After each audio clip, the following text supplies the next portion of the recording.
want to talk trading now. Scott Bauer is joining, the CEO of Prosper Trading Academy. He's at the floor of the CBOE. So, Scott, we're going to talk some big market picture here in just a sec, but what do you think about these LULU earnings after the bell?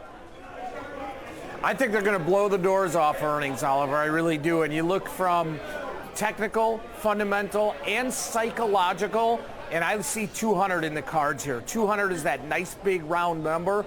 It also coincides with what the market maker expected move is of about 17 bucks or so. So I think they're going to have great metrics. I think they're going to have fantastic guidance, and I look for a strong beat to the upside.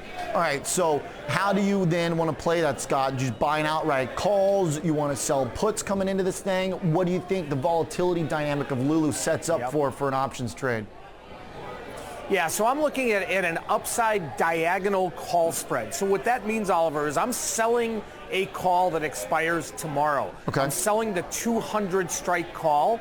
Extreme volatility, extreme amount of premium built into that call. I'm buying next week's 195 call. So this becomes a diagonal because it's a calendar spread. I'm selling an option this week, buying one next week, but I'm using different strikes. I'm buying delta. I'm buying upside momentum because the call that I'm buying next week is a lower strike. It's the 195. So I'm looking to take advantage both of the upside move and that added delta, and also the huge premium difference between the option I'm selling this week and the one I'm buying next week. So it's the this week 200 call versus next week 195 call. I can do that for about $2. Yeah. So, Scott, all right, bullish LULU. Let's talk, so there's your trade. I like it, but let's talk big market here for a sec, Scott, because while we got you, you've got stocks on a tear, as you'd probably expect.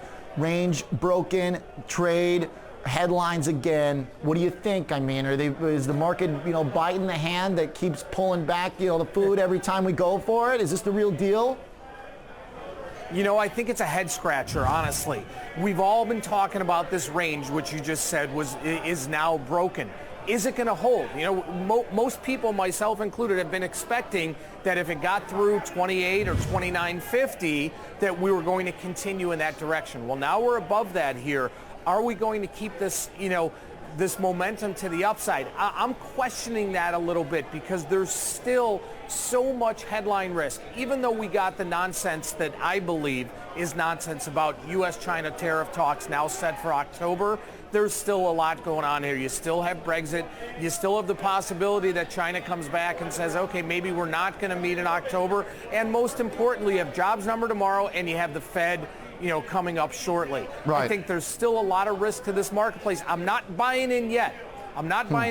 However, if we continue this and we get through the Fed meeting and we still have this momentum to the upside, that's when I would be a believer to the upside of this market. All right, Jay Powell tomorrow, Scott, before we let you go, is there a trade, though, on the short term?